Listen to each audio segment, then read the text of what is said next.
Hello friends, welcome to chemistry Learnopedia. NPCIL में vacancy आई हुई है, तो यहाँ पे आप लोग देख सकते हैं। अभी स्टार्टिंग डेट कितना है इसका?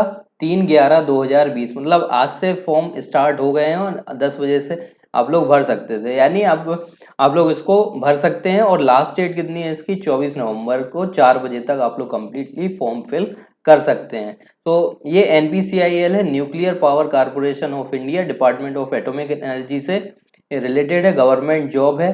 तो आप लोग फॉर्म भर सकते हैं। इसको देखिए कहाँ पे आया हुआ है ये, invite application for the following post, Rawat भाटा राजस्थान साइट, यानी राजस्थान में पोस्ट आई हुई है। अब देखते हैं कि बीएससी केमिस्ट्री, यहाँ पे जो पोस्ट है वो बीएससी केमिस्ट्री के लिए है। यहाँ पे फिजिक्स वाले भी हैं और भी अदर डिपार्टमेंट के लिए है, लेकिन हम लोगों को देखना है केमिस्ट्री के लिए। तो केमिस्ट्री में जनरल की जो वैकेंसी है, यहाँ पे देखिए टोटल पोस्ट है 15, और एससी के लिए जो पोस्ट हैं वो 2 हैं, एसटी के लिए 1 है, ओबीसी के लिए 4 है, ईडब्ल्यूएस के लिए 2, और ईडब्ल्यूएस के लिए 2, और अनारक्षित मतलब अनरिजर्व्ड के लिए है 6। तो टोटल 15 पोस्ट यहाँ पे हो जाती हैं। तो बीएससी केमिस्ट्री, ऐसे स्टूडेंट जिन्होंने बीएससी केमिस्ट्री से लिया है वो ये फॉर्म भर सकते हैं। तो और देखते हैं कि इसमें क्या क्या पूछा गया है। तो देखिए ये है पदों का नाम। बीएससी केमिस्ट्री अगर आपका है तो उसमें पोस्ट का नाम क्या होगा? तो कैटेगरी 1 में रखा गया है स्टिपेंडरी ट्रेनी या साइंटिफिक असिस्टेंट। तो ये साइंस ग्रेजुएट्स के लिए है, मतलब एसटी और एसए, स्टाइपेंडरी ट्रेनी और साइंटिफिक असिस्टेंट के लिए ये पोस्ट है। यहाँ पे जो एज लिमिट है वो 18 से लेके 25 वर्ष तक है, मतलब ऐसे स्टूडेंट जिनकी एज 25 से ज्यादा है वो ये फॉर्म फिल नहीं कर सकते हैं। इसका जो ड्यूरेशन है, तो यहाँ पे देखिए जो पहले साल में आपको स्टाइपेंड मिलेगा वो 16,000 रुपये मिलेगा, और दूसरे साल में जो स्टाइपेंड मिलेगा वो 18,000 रुपये पर मंथ है। ट्रेनिंग का पीरियड है 2 साल। उसके बाद आपको, आप लोग अगर सक्सेसफुल रहते हैं तो उसके बाद आपका चयन किया जाएगा, रिक्रूट किया जाएगा, और तब सैलरी कितनी हो जाएगी? 35,400 रुपये लेवल 6, और वैज्ञानिक सहायक ग्रुप बी में आपको रखा जाएगा। ग्रुप बी में आपको रखा जाएगा। अब यहाँ पे देख लेते हैं कि क्या नेसेसरी थिंग्स हैं इनकी। तो उन्होंने कहा है detail of bond to be executed by the category 1 stipendiary trainee.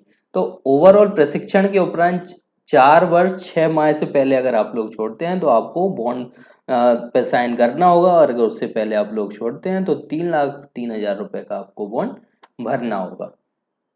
अब इसमें देख लेते हैं कि इसकी क्या क्या जरूरी है। तो बीएससी में क्या मांग रहे हैं? केमिस्ट्री मांग रहे हैं।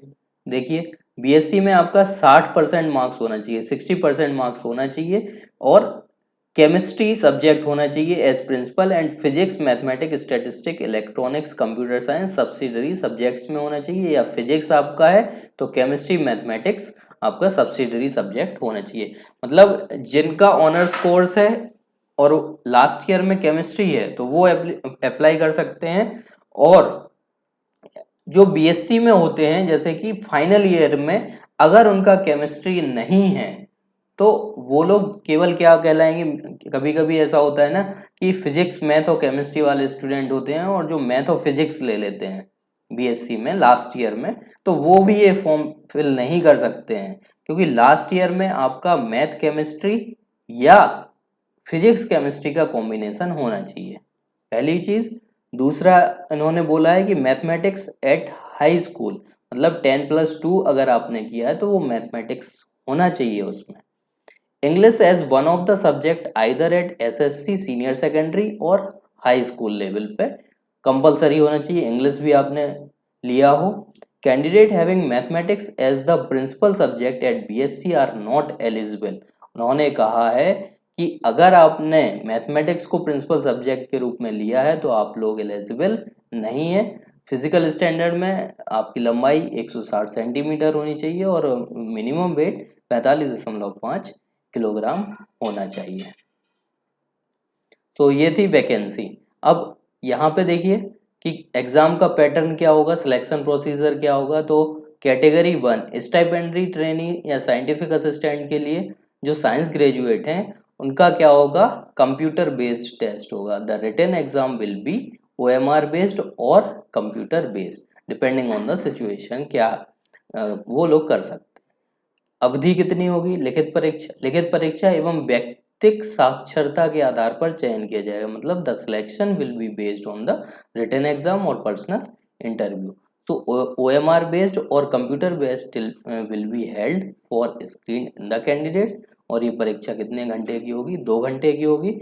Additional 20 minutes for each hour will be given to the जो बेनेज अभ्यर्थी हैं या PWD कैटेगरी में आते हैं उनके लिए 20 मिनट एक्स्ट्रा दिए जाएंगे। यहाँ पे पेपर का पैटर्न रहेगा।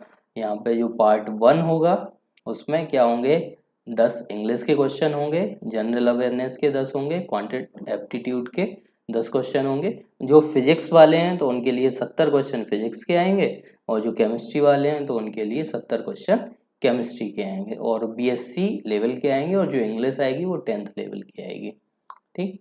और परीक्षा का जो एग्जाम डेट है, time, venue will be indicated in the admit card. आप लोग अपना रिजल्ट www.npcilcareers.co.in पे चेक कर सकते हैं।